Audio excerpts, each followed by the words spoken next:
Wayfinder new ARPG model just released. You're probably wondering which class should I start with, what they do and all the abilities they have, and most of all, how to get them after all the changes to the main game after 1.0. Before we start uncovering all the Wayfinder from guide to news, if you're interested in more videos, subscribe to the channel. So the important thing to understand about the game is that Wayfinder is a character-based ARPG, and you will be choosing from an already made character with different stats and stories. And as you progress more in the game, you will be able to unlock more of them. So you are not locked to your initial character of choice. Currently there are 8 characters in total, and as the game ages, I believe they will drop more characters in the future. Each character has 4 abilities and 1 passive. The abilities is a set number and cannot be changed, but the weapon on the other hand, you can pick from a variety of ones, from the sword and shield to the gun and axes. Starting with the ones you get from the tutorial, Wingrave is a close combat specialist and excel in defensive gameplay through healing and shielding your allies. Wingrave's first ability is Righteous Strike, which is a powerful slash which deals damage and heal you and your allies. And the cooldown is reset if Wingrave makes a melee finish move. Ready Impulse is his shield ability, which gives bonus defense for you and the allies behind you, while providing a shield to Wingrave as well from the front, so it's practically the perfect tank. Judgment is another great ability which marks all the enemies around Wingrave in an area, and if the marked enemies is attacked by you or your allies, you will receive healing. And finally, Wingrave ultimate ability is Divine Aegis, which is his bread and butter. Wingrave puts a barrier of energy around himself, making anyone inside immune to damage and receiving healing over time, which makes him kinda busted. And his passive is Healing Pulse, and I'm sure you can take a wild guess at what its purpose. When Wingrave melee finishes an enemy, he heals himself and one ally next to him. Now that's a lot of healing. Silo the Tacticianist is the second character that you can pick in the tutorial screen. Silo is a hit and run kind of guy, by using bombs and other tactical tools to take advantage over the enemies and take them down. Firebomb is a grenade that you can throw at your enemies to deal some damage and ignite them for damage over time. It's 3 charges, so it gives you a versatile combo of dodging and throwing grenade. Oil Bomb is another type of grenade in Celo's toolkit, which debuff the enemies and slow them down by covering the area with oil that you can later ignite by throwing a fire bomb, which result in massive AoE damage. Additionally, when Silo uses oil bombs, he recharges his first fire bomb. Moving on to Proto Clone. It's an ability which Silo throws a ball with a hologram of himself, taunting the enemies and distracting them while making his great escape. Lastly, his ultimate arch nemesis. Silo throws an egg which shocks all nearby enemies with an initial burst damage, followed by a damage over time shock for the duration that the egg remains in the battlefield. And his passive, which is quite convenient, Silo deals 10% damage to all enemies affected by any of Silo's debuffs. The third character that we have is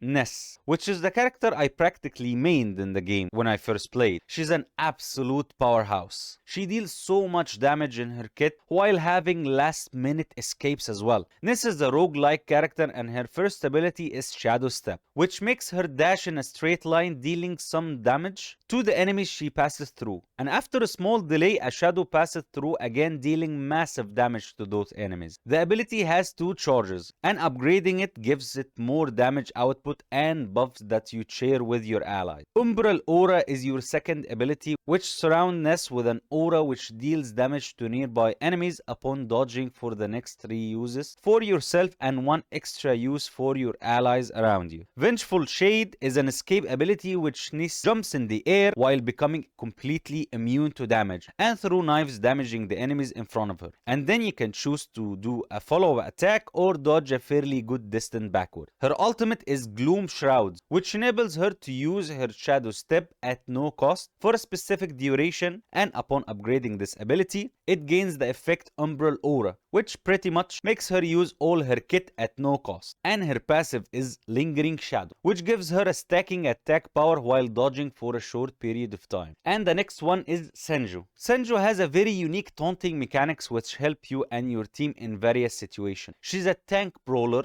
Her passive ability is crowd favorite, kinda like Draven if you know what I mean, which is a bar which increases when she taunts enemies around her. And the more the bar gets, the better the ability power and damaging Senju gets. Her first ability is Gladiator Bummel, which is a series of punches with the ability to hold, which makes Senju do a funny punch with a taunt to enemies around her. It has 3 charges and deal a lot of damage, while being a great way to build up crowd favor gauge faster. Next ability is Gain Favor, which helps build your gauge as well, while holding Senju taunt enemies around her and buffs herself and allies attack weapon power and ability power by 10%. Next one is Lighting Grasp, which grab the enemies in front of Senju in a cone-like area, which is a great for crowd control and protecting your allies. And finally, her ultimate.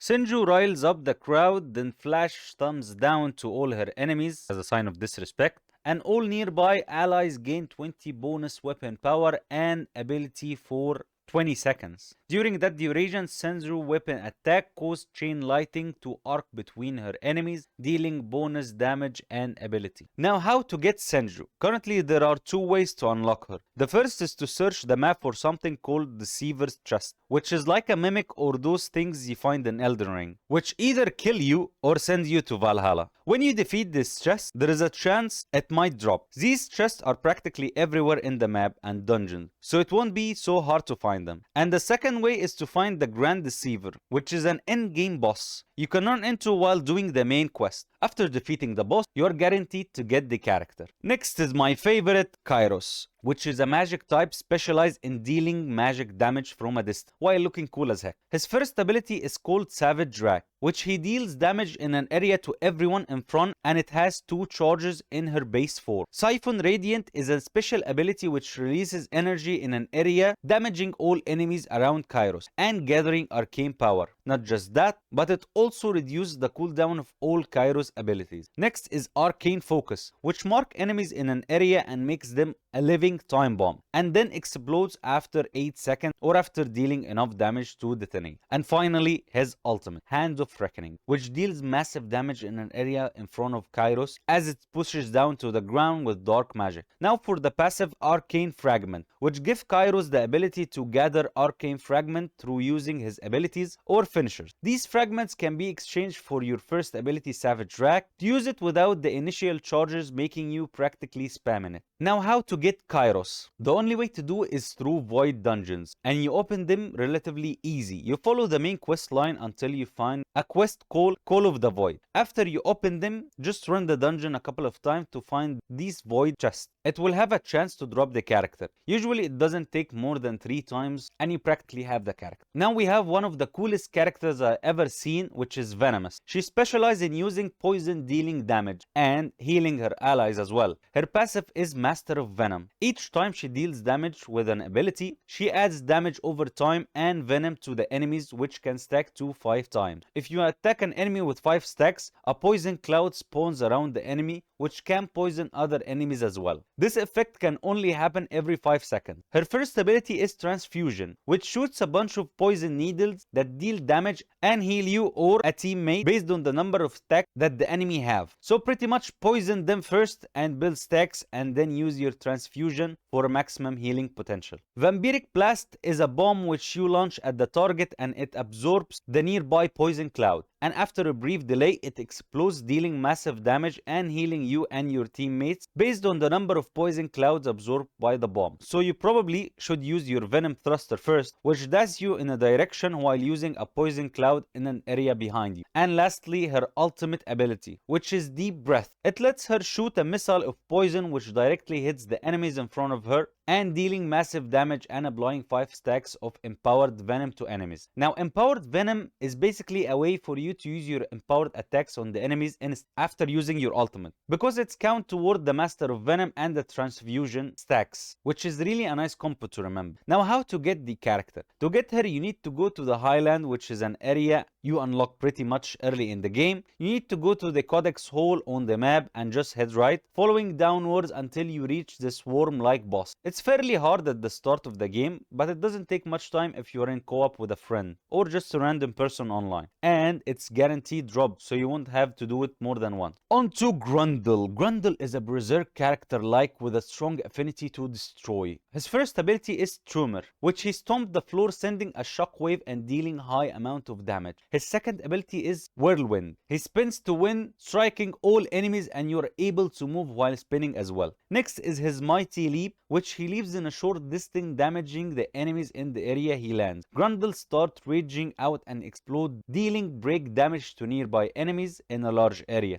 And he enters Berserker Frenzy, which is pretty much makes him a true Berserker, increasing all his stats. And not just that, when the states end, he explodes again, dealing damage as well. And for his passive, Grundle's gain Blood Rage every time he breaks the enemy's guard gate, giving him the increased damage, and he takes less break damage as well. Now to get Grundle, this may be one of the easiest one to get. In the early, you will fight a boss in a quest called Blood Spawn Hunt. The boss hunt is a big slime which is fairly early in the game, and it's a guaranteed drop to get the character. And for the last one, we have Laura, which is a semi-summoner or a spirit master in the game, if you would call her. Now let's start with her passive. Laura is a living avatar which can channel her power by attacking enemies with abilities, and once it's charged, then she is in her channeling state, which makes her become the literal avatar and ready to take on the Fire Nation.